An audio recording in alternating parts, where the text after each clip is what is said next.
we I guess it's Halloween Philosophy Club again. So, um, Again, yeah, we welcome did to this the last year. Triba Business Community stream. If you're watching on Twitch or YouTube, join us in the Discord at discord.gg/Triba. We're joined again today by Garrett Daly, founder of Ion Enterprises, business branding and philosophy made simple. He runs these weekly in Triba as an opportunity for you to join in an open discussion, kind of a Socratic discussion, honestly, on different subject matters. Sometimes it varies, right? We talk about branding, sometimes we talk about history, sometimes we talk about ancient literature, religion, spirituality, the mystic. Yeah, it goes all over the place, but always some interesting discussions if you like that kind of stuff. Invite your friends, follow the channel, join the Discord. So let's get into it today and see where the discussion takes us. Drop some questions in chat or join us on the channel. What's some Halloween topics? What's some spooky topics that we can talk about? Something's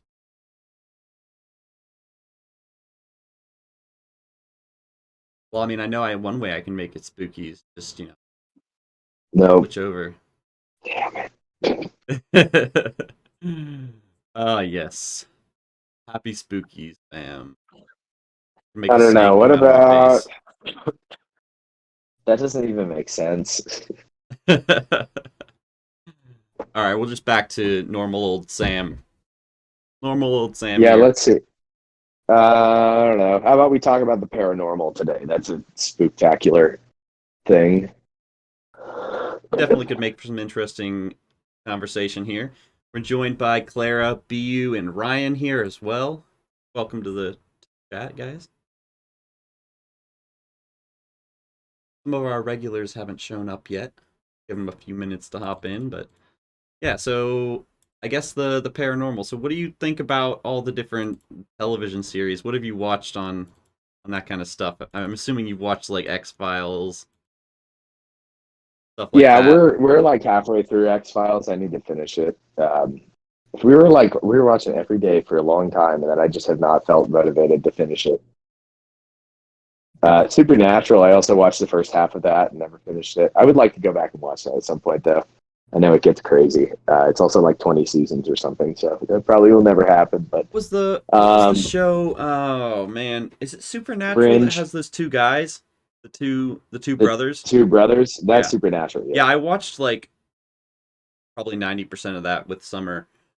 She loves that show. I think she had a big crush on the main character. uh, but yeah, it's really interesting how they tie it in. Like these things are part of life, things that people have experienced. You can't just disregard people's experiences, but it's also something that people have struggle to comprehend. The interaction between the unseen and then the small glimpses we get of that world. Mm. So it's interesting to see that portrayed like Hollywood style in a TV show. I don't know. I don't know where this is gonna go. I really don't. Let's see. So one of the things, like when I was a kid, I read like every single book in the school library on like unexplained mysteries or conspiracy theories Hmm. or whatever. Um, and one of the things that I thought was going to happen more in my adult life was like spontaneous human combustion, because they always talked about that in those books. Like there's a famous lady who like blew up and only her leg was left over. And it just doesn't seem like that happens at all. So I'm curious why in that weird time period in like the 17, 1800s, I think it was 1800s, like why people were blowing up, you know? Um, that's one. Fireballs are another one, or like orbs, like people see floating balls of light or flame that are just like flying around. I read something recently that said like magic used to be common, but technology and like modern things scare away magical creatures. And it's interesting because in a mythological sense, there's a really common recurring theme that the world used to have magic in it, but the magic is gone now. And I wonder, I mean, maybe that's the case. Maybe it's like technology scares away magic. I don't know. Because you just have too many reports of unexplained phenomena, right? Mm-hmm.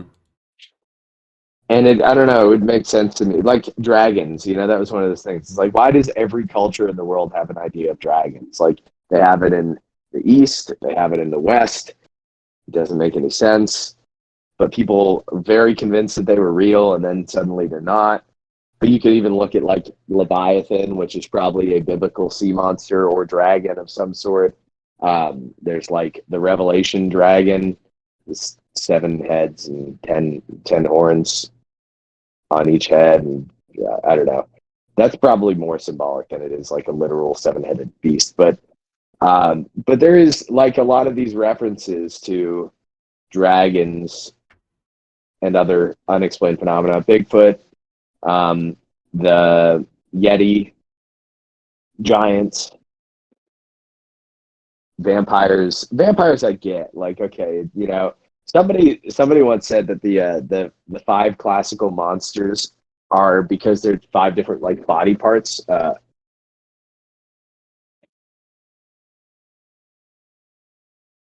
me. Uh,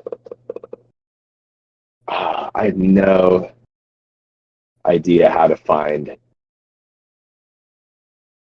this at all. So the idea is like you have skeletons are bones, right? Um, Vampires are blood. Zombies are brains. These are like manifestations of threats to different elements of our body. Is that the idea? Yeah, basically, yeah. And I can't. What are the other ones? So I'm trying to think. Oh,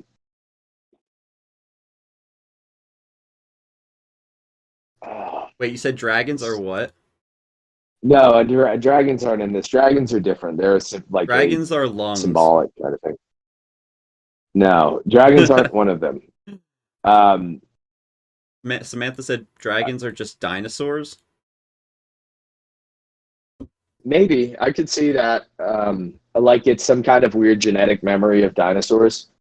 Um, I could see that. It would be plausible. Humans like to kill off big scary animals. Yeah, well, I think the original one is a Reddit post.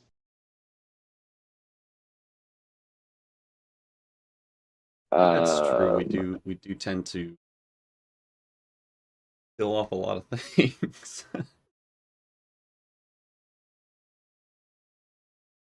I have no idea how I find this. This is an impossible thing.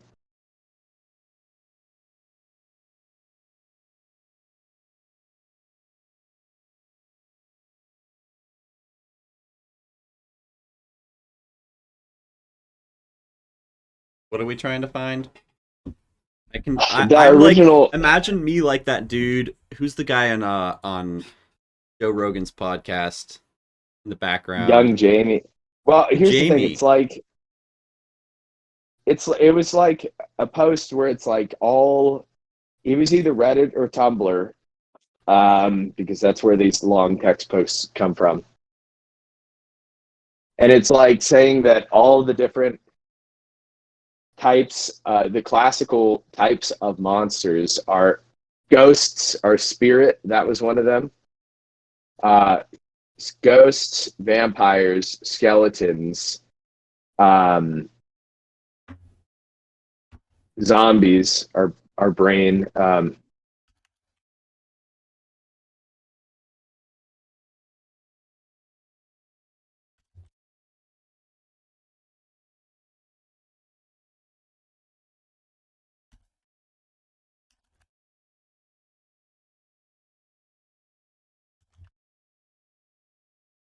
Man, this is ruining Philosophy Club that I can't find this, but if I could find it, it's so cool. It's one of the best like posts. It's not ruining Philosophy Club. If you don't find it, No, then it yes, is. This it's is a complete flop if you don't find it. That's what I'm saying.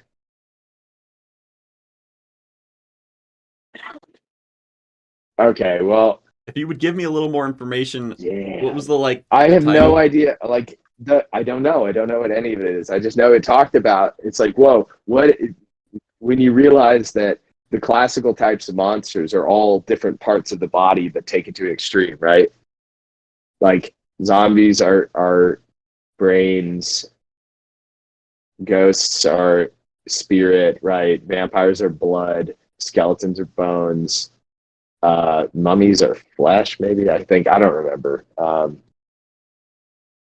Oh wait, I found it. I think Okay. What is it? 10 years So, ago. No, this still didn't get any. This only got 20 upvotes. that's What does it say? It says, oh, it's a question.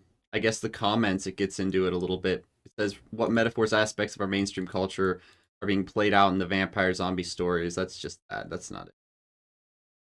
Which horror creatures can be explained as metaphors?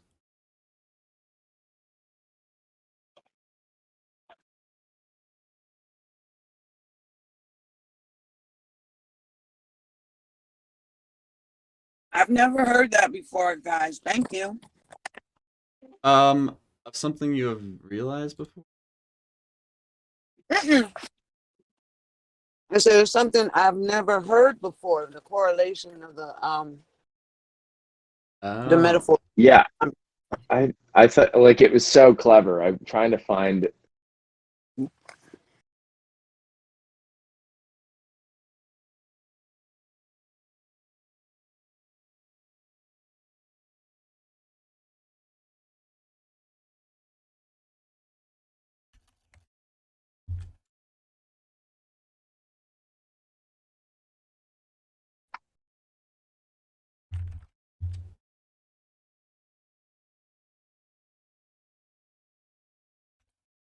Man, I'm. This is gonna kill me. This is gonna kill me.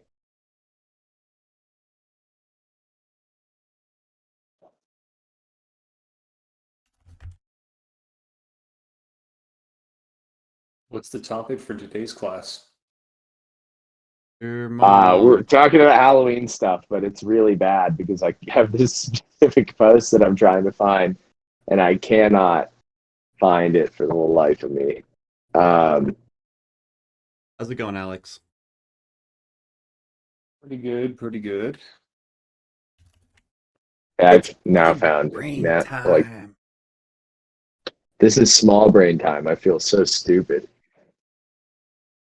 You're overthinking it.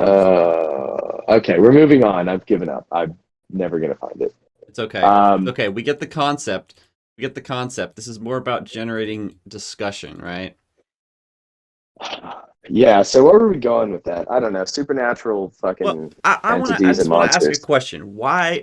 This is something I've pondered. I'm going to turn on my camera for maximum emphasis. Why do people enjoy being scared? What is it about someone that will go to a theater to watch a scary movie knowing full well they're safe, they're completely secure, but they're going to get the scare of their life I'd ideally, like raise my hand if I that's their could. goal, right? They're going there with the intention of, I really hope they made this as scary as possible so that I feel that adrenaline, I feel that rush. Like that's Well, there's I there's think you counterintuitive three just to me. explained three it. main reasons why they do that, Sam. There's three main reasons. Okay. There's three different types of people.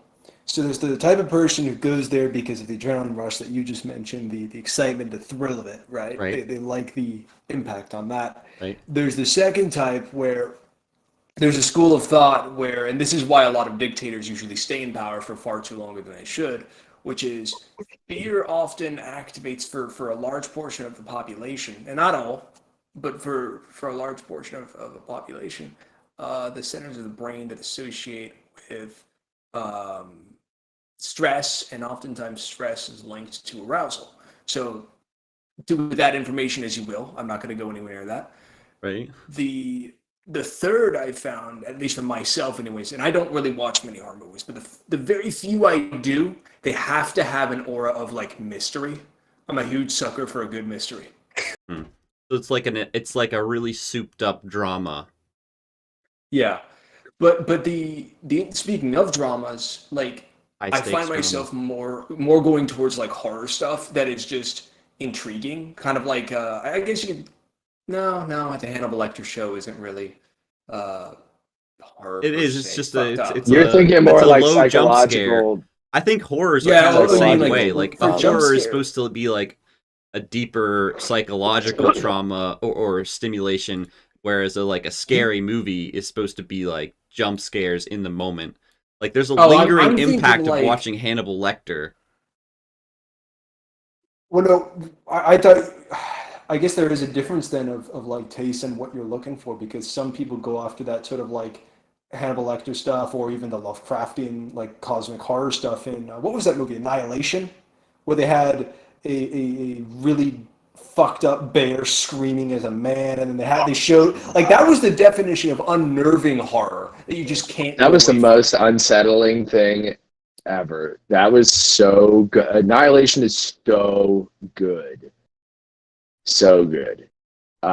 That Everybody bear should watch though, Annihilation at least man. once to Yeah, understand truly it's good not here's the thing. Lovecraftian It is horror. scary. It is not a horror movie. It is more like a psychological, like a thriller is not the right word. It's like,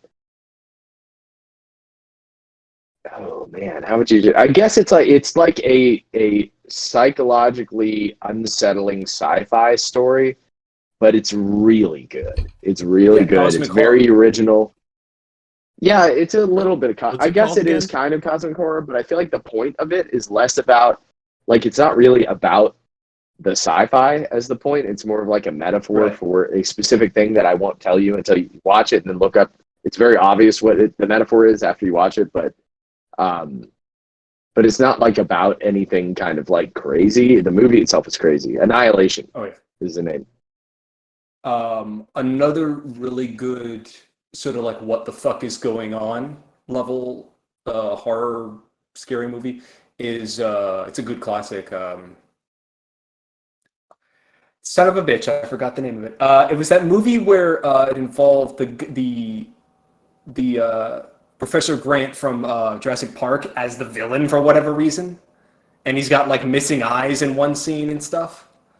What is his name? Where we're going, we don't need eyes, or we don't need to see. What was it?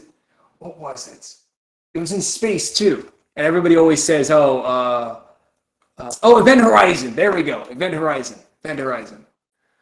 That movie was beautifully fucked up and beautifully needing a sequel.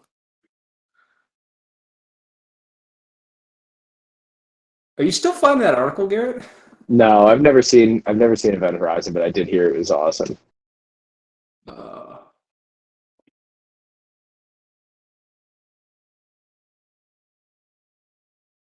no, I was asking if you found the article yet you were looking for. No, I'm never gonna find that, unfortunately. That's something that'll pop up like 2 years from now in my feed randomly, and then I'll be like, "Ah, there it is." But um, yeah, I don't know. People like being scared because of the thrill. I think I personally don't really care for horror movies. It's weird. I don't like gore for the sake of gore, like in something like Saw, right? But on Yeah, the other hand, if it's yeah. like Spartacus, where it's like just gratuitous like combat violence, I find that very amusing. Right. But like Hostel or stuff, I find that disgusting. You know, I wouldn't watch that. I like psychological stuff. I like it. I think is phenomenal. You know, I don't really like Which a one? lot of or watch the remake. I haven't seen the original. The I original know that's blasphemy. is just it's not even scary. It's done okay, so for whatever reason, Stephen King's early movies all had this same directing style where it's just very cheap, very what the fuck is going on until the third act, and then they finally reveal it, and you're like, really? Come on, really? By the third act, you're like, really? This is really? Okay, Do you ever see okay. the Langoliers? Is that the one where it's like they're at an airport and they're just the reality gets Yeah. eaten by the fucking weird ball monsters? Oh Yeah. my god, yes, I love the Langoliers. I thought that was the best thing ever when I watched it on TV. That's It's what I'm so talking bad. about, though. It's so bad though. I mean, like the quality, the graphics are so bad, but I found it so entertaining. Um, they're like in a plane, and the plane gets struck by lightning or something. It flies a day backwards in time, so they're stuck at this airport, a day in the past and everybody's already gone ahead, right? So it's not like time travel in the normal sense where it's like, oh, they just like, oh, the people are there. It's like, no, people keep moving through time, but they're now a day behind everyone. And so there are these monsters called the Langoliers that come and eat the past. And they're the most horribly animated little like mouth. They're so They look bad. like meatballs with mouths. They look like meatballs with like triangles, like 2D flat triangles that are like rendered in 3D, but they have no depth or mass. They're so bad, but it's awesome. It's a great movie. Stephen King makes a cameo in it somewhere. I found that very entertaining. Like that stuff or It. I love It because like conceptually the thing that is called It is literally like fear itself. It's like the concept of ultimate evil that is only powerful if you're afraid of it, right? And like that's why it's like the most famous horror story, you know, because it's like that's a profound, interesting story to tell, right? Versus like, oh no, there's an evil doll. It kills people because it's evil. Like that's stupid, right? You know, Hellraiser is a cool one. Hellraiser, where it's like the Cenobites, and it's about this kind of like disturbing but interesting message about pain and pleasure, and it's S&M demons from hell that like get off on torturing you, right? Like that's no, cool. but that's if you explained it at like a written basic 2-minute version, that's the story. Yeah, S&M demons from hell come back to bully people who open a puzzle box that's gifted by a twisted Asian guy for no justifiable reason. S&M, sadism and masochism.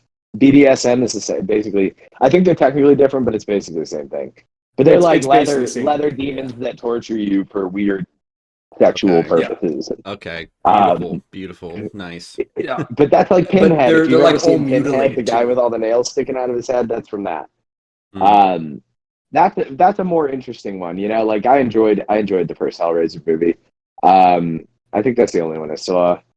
Don't watch any of the other ones. Don't watch any of the other ones. I tried. I watched like I think the first 3 or 4, and by the end of it, I was like, "What have I done? I feel like I made a grave mistake."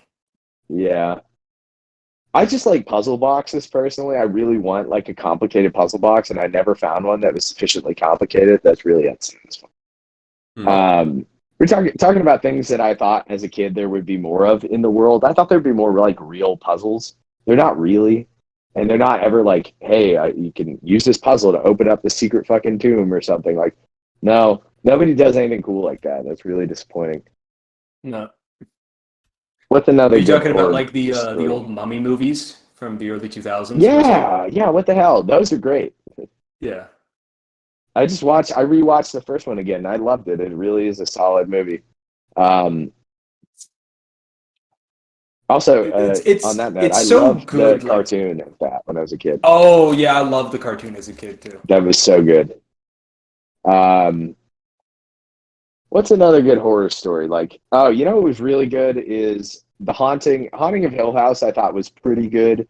People love that. Haunting of Bly Manor was phenomenal. I thought that was a phenomenal ghost story. Also, The Others with Nicole Kidman is the best ghost story I think ever. That was a really phenomenal ghost movie. It's more psychological thriller than it is horror, but it's like, you know, it's technically in the family of horror movies. It's a scary movie. It's not a horrifying movie, but it was very good. Doug Bradley just needs to be in more horror movies and use his terrifying voice more often. Which one's he? He's the guy who played the first Pinhead in the first movie. Okay. I feel like I love that he voice acted everybody from Judas Priest to be. Yeah, they could just get the Judas, like Rob Halford and the rest of the Judas Priest guys to go be the much like because they're basically the same. Oh my god, yeah, they are. I wouldn't be surprised if there's a fan fiction or something out there about that. I would bet there is, honestly. I don't know. Who else has some good horror stories or like some philosophical value in horror stories? Why are they important? There was that movie, what was it called? With like they're all in the French catacombs, and it's they all get shown like their inner demons of like of all their life's worst fuck ups. Like one person left a mother in a car burning alive. Another person, you know, it was another person that died a horrible death. They're all shown these really like, hey, you fucked up sort of things, and tortured with it, and then eventually killed. But then like when it's really messed up because they can only escape by going through these really convoluted like borderline biblical trials. It was kind of written in a way where you're like, was this written by the Da Vinci Code guys? What is this? It's where originally they're looking for like the not the fountain of youth, but the elixir of youth, and it's like a bunch of course, it's a bunch of people in their early 20s doing this, and they go into the catacombs. This guide, they all get lost and then trapped there, and then they basically go. The catacombs turns out to be basically hell or something, and they can only escape with the artifact over, and it's convoluted. As above, so below. Yeah, I think that's the movie. It was called something different in French. It's definitely that. It's definitely that. Okay, yeah.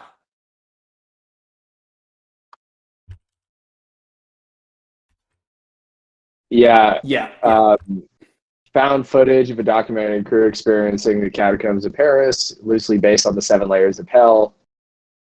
Was it good? It's okay. It's not what I would classify as a good horror movie, but it's not terrible either. Oh, you want an actually good one? Hang on. I got a good one. Speaking of caves and demons, let's see. The Descent. Is that the one? I don't know. I never. People turn into demons. Well, air quote demons, but it's actually a mutation. Hang on. Mm. Where is this? Where is this? I had it here.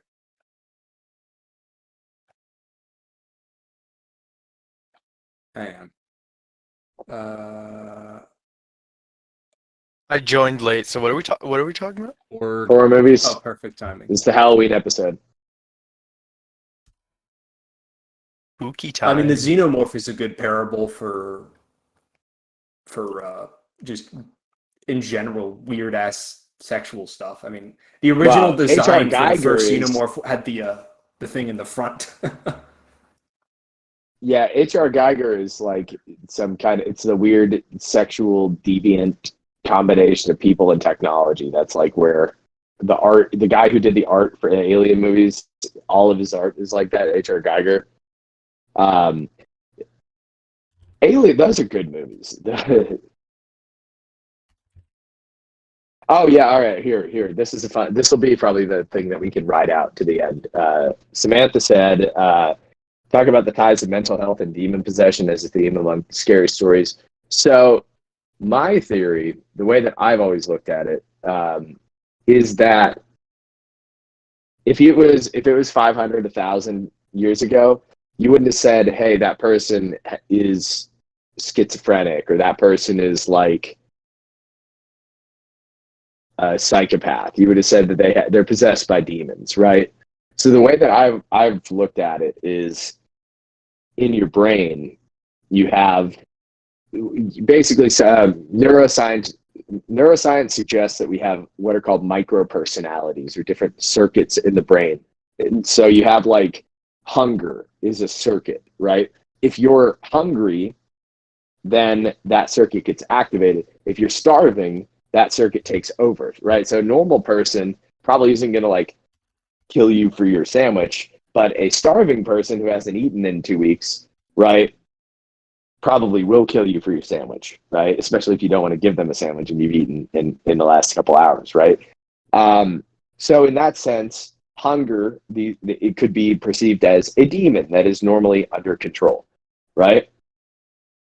So extrapolate that to all the different things. Anger, right? We, like in the past, you would have said like, oh, that guy's possessed by Ares, right? It's a god of war, right? Or maybe they're possessed by Nemesis. It's the god of vengeance or wrath, right? So you have these kind of recurring like conceptual things. Maybe they're deities, maybe they're demons, maybe they're whatever forces. But we can kind of say that they're related to specific things, right? And that's like in the biblical story of Legion. There's a guy who had like 1,000 or 10,000 demons. I forget however many. And then they get driven out into a pig, and the pig jumps off a cliff and then kills him or whatever, right? But the that's the way that I've looked at it. It's like, okay, you could explain mental health phenomena. I keep doing that, and the kind of religious phenomena is the same thing, right? Like they're, I'd be curious in this case what like things like ADHD or autism look like, because I wouldn't say they're necessarily like demons. Although here's a fun thing when you're talking about demons, as you know, in case you are, the word has actually mutated 3 times, right? So we see the word demon, right? That comes from the Latin daemon, right? Which comes from the Greek daimon. And that Greek word and the modern English version of the word aren't even talking about the same thing. They're completely, this is one of the many instances of people bastardizing things that have nothing to do with them. But etymologically, the thing that daimon, like, you probably have never used the word eudaimonia, but that's a word that derives from the Greek. I wonder if let me see if I can find any words for you. And in Islam, it's called the jinn. Jinn, yeah. It's where you get genie. Genie is the plural of jinn, believe it or not. It's just a misspelling of how it is, but it'd be like DJINNI is how you'd say genie, not GENIE, like genie from Aladdin, right? So, but go ahead. yeah, Garrett, I wanted to what have you ever heard of the Archon concept? Yeah, and so it's for anyone who doesn't know. In Gnosticism, you have in Gnosticism, which is like similar to Christianity, but is like a totally different religion. It's not like, I wouldn't say that it's like a variation. It's not like a sub-branch of Christianity. It's I would like argue its own thing. I would argue it's true. It's the real Christianity. I disagree. I think Gnosticism is cool. Honestly, it's the cool, like that, like aesthetically is a very cool religion. But Gnosticism is basically Christian Buddhism. In my opinion, like functionally, it's basically Buddhism, and it's super nihilistic. I do not think it's the. I disagree with that. But so do you want to dig into why? Let me explain what it is, and then you can do that. But so Gnosticism is a very, very different version of Christianity. I would say that it probably was a different religion that became like Christian at some point, but we could debate that. I don't care to debate that. It doesn't matter. But anyway, in Gnosticism, you have a higher level God, the highest level of God, that is called the clear light, right? It is this unmanifest Godhead thing that exists outside of time and space. That thing emanates out 12 syzygies. Syzygies are pairs. So the clear light emanates out 12 pairs of things that are called archons, right? These are like, I forget the names of all the pairs, but they're like truth and mind, or love and intellect, or stuff like that, right? You have all these demiurge. No, we're not at the demiurge yet. So you have 12 of these pairs, except the last pair is only half of a pair. So that is Sophia, which means wisdom, which is where you get the word philosophy. Philosophia is the love of wisdom, right? But Sophia doesn't have a partner in her syzygy. Her partner is supposed to be Christ, but he hasn't showed up yet for whatever reason, right? So Sophia goes within herself and creates out of only partial syzygy, and that creates the demiurge, right? The demiurge in this case is something that desires, like, because it's not created from all the way from God, it's created at this level, it doesn't know that there's anything above it, right? So the demiurge in Gnosticism is Yahweh or Jehovah. It's the God of this world, right? Material reality. In Christianity, you would say it's the devil. In Gnosticism, it's actually the God of the Old Testament, who's this oppressive deity, right? So the demiurge, however, it's not actually bad. It's not like this malicious thing. It just doesn't know that there's a higher power above itself. So it creates the physical world, and thus it creates people. And so people have a bit of the divine spark that they get from God the clear light to Sophia, but they also are created halfway of the world, so they're kind of split and they're dual in this regard. And so eventually time goes on, and then Christ, or the Logos, whatever the other half of that syzygy, shows up, takes on human form to teach people the gnosis, which gnosis is like diagnosis. It's like a subjective kind of wisdom. So the clear light incarnates as this archon, which is Christ, to teach people the gnosis that they can use to liberate themselves from this lower reality, right? So the Gnostics in practice were persecuted by the church. There were two major groups of Gnostics. There's the earlier ones, and then there's like the Cathars that were French, I believe. And pretty much they get slaughtered all the time by the church. Church really doesn't like them. Whoa. You don't want to bow down and beg for forgiveness for every Yeah, little go figure, insignificant right? Yeah, whoa. But anyway, that's some revolutionary Gnosticism, shit, my man. Gnosticism is super cool. I really like it is a fucking weird belief system. Visually, like just aesthetically, it's very pleasant. Something about it is like very like it's very grounded grand. in terms of what it can attract. It's very grounded in reason. Debatable. I mean, Gnosticism basically says the world is fake. So when you put the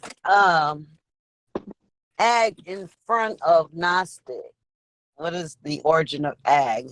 So yes, so this is the thing. This is important to note. Gnosticism or a Gnostic person are technically two different things. So there's a religion called Gnosticism that is based around this idea that gnosis, which is, again, subjective wisdom that you have personally. So, for example, if I tell you, hey, the sky is blue, that is like veritas wisdom. That's a fact, right? For you to look at the sky and see the color blue, that's Gnostic. It's a subjective knowledge, right?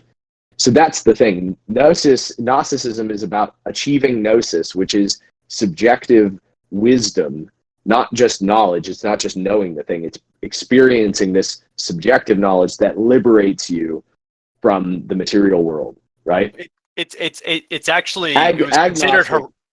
Oh, go ahead. Sorry.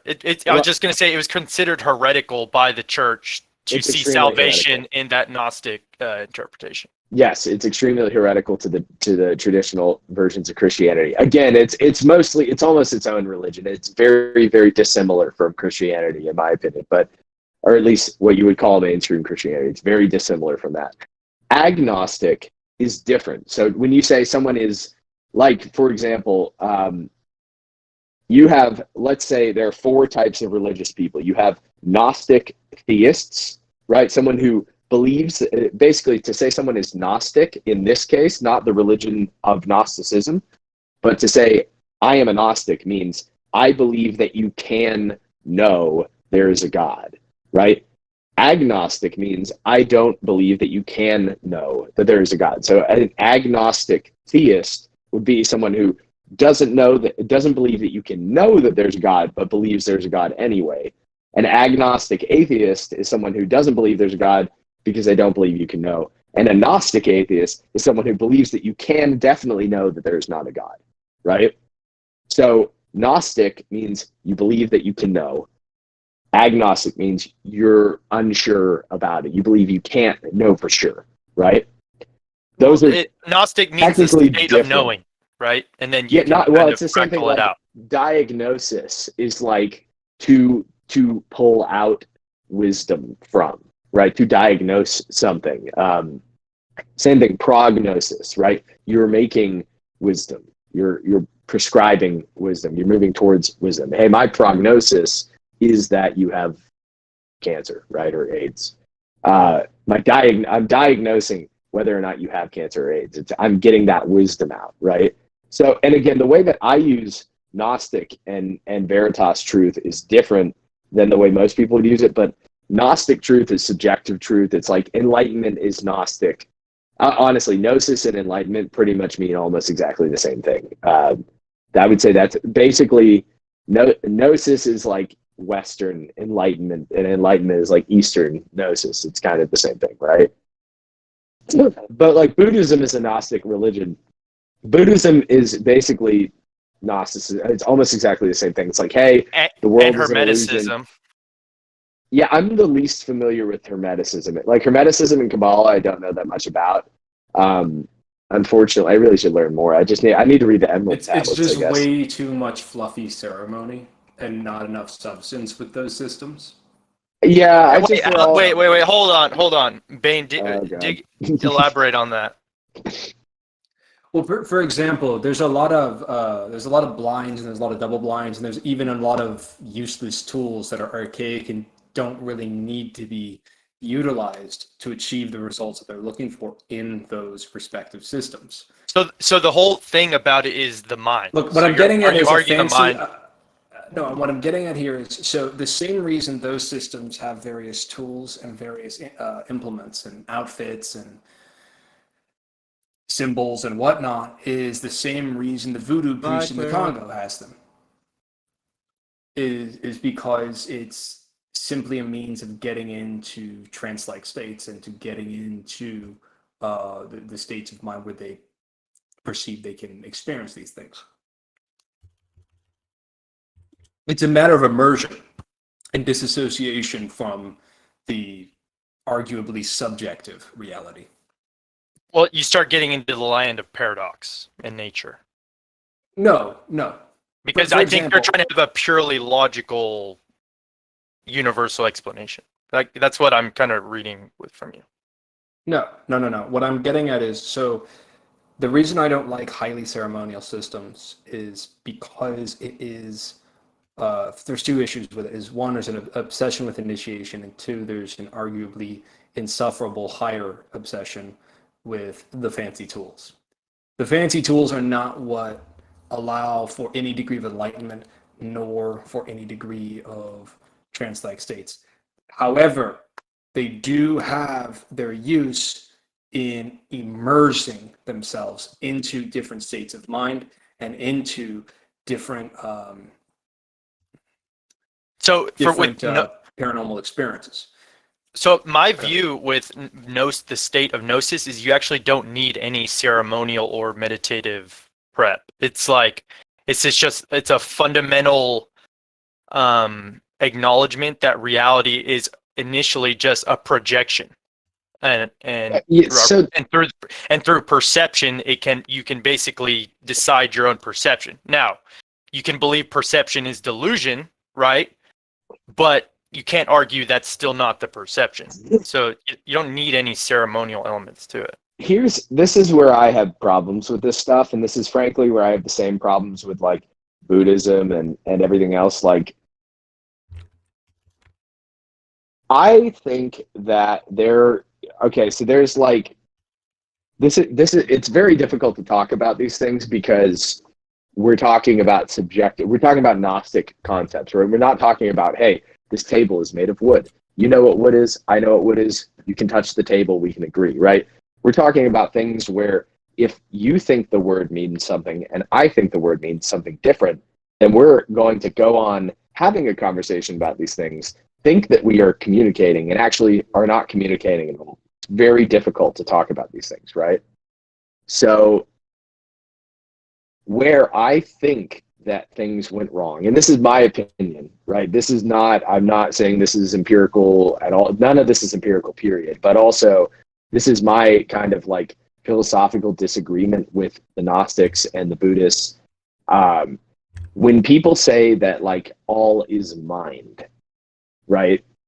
Well, if I'm looking at the tree, it's a tree because my mind has a concept of the tree. It's a tree because my mind is telling me it looks like this. My mind's mediating my eyes, my ears, my hands, whatever that are perceiving the tree, right? So in that sense, it's true. However, I also don't personally think that reality doesn't exist, right? Or isn't real. Because that's where the Gnostics and the Buddhists and everybody kind of goes in the long run, is like, oh, well, reality isn't real. It's this like sad illusion that you're trapped in for whatever reason. And I personally find that to be very Told it's defeatist. sad, but yeah. I mean, the implication is always that it's sad. If it's an illusion and you're trapped and there's a malevolent entity that's keeping you there, or not, like Buddhism, you're keeping you there. In Gnosticism, the demiurge is keeping you there, who may or may not be malevolent, functionally malevolent, if it's not intentionally malevolent, right? So this, do you want? I can segue into why I tell you it's the true Christianity. So within the original scriptures around like the resurrection of Jesus, so the Gospel of Paul says that I think Peter was the first one there, or the disciples were the first one there, and then a lot of other accounts is that Mary is the first one there, and there's a lot of Marys that were around. I thought it was three women, right?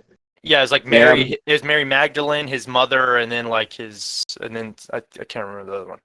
But in the Gospels of Mary, wait, what was the question? Sorry. Who sees Jesus, or who sees Jesus first after Mary Magdalene and but the Gospel of Paul doesn't say that. Who sees him first? Well, I think it was. With respect, can we go back to more Halloween focused shit? No, so okay, let me get in the spooky side of this. Okay, let's do that. Let's talk about why weird shit happens to people whenever even though the Necronomicon copies are supposedly based off of fraud and supposedly based off shit that never happened. Why is it that people get freaked out? Why do weird shit happen? Why does weird shit happen to people like that?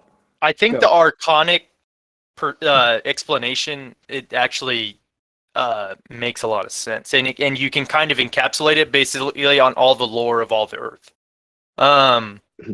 So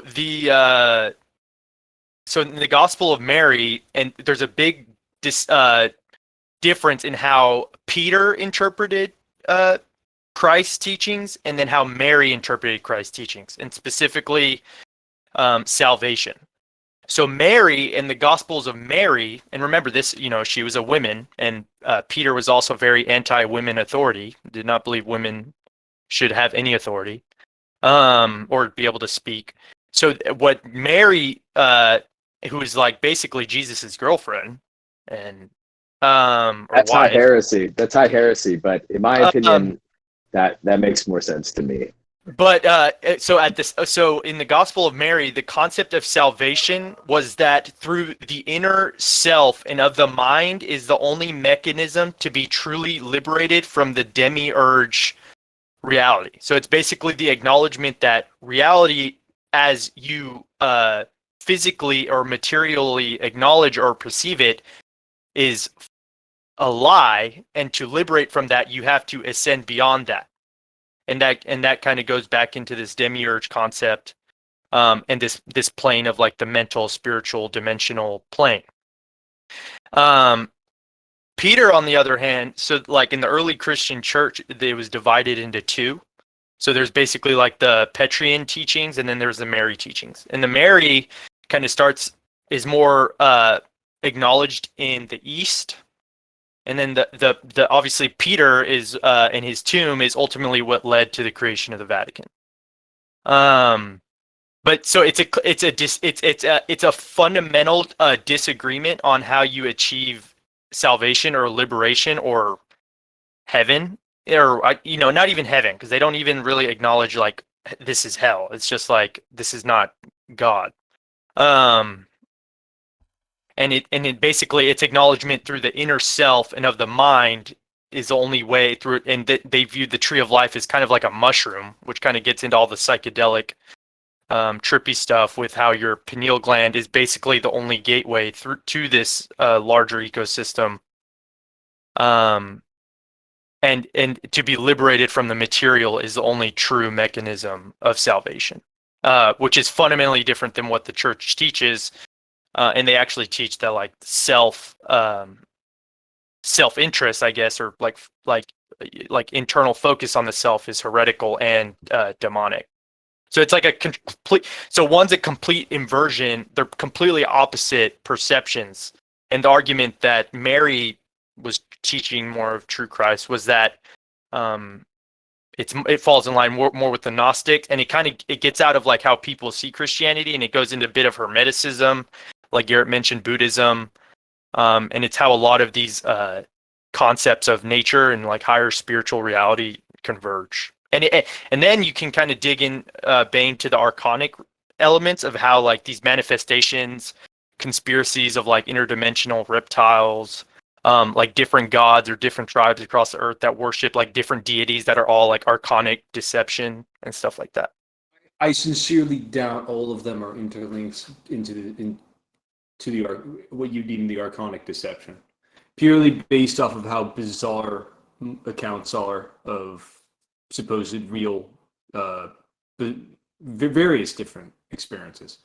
Like I was trying to say earlier, there are situations on things that, for all intents and purposes, shouldn't be happening with things that are, not real. Like copies of the standard, retail copy of the Necronomicon, cause a house to get haunted, and then they can't even burn the damn book.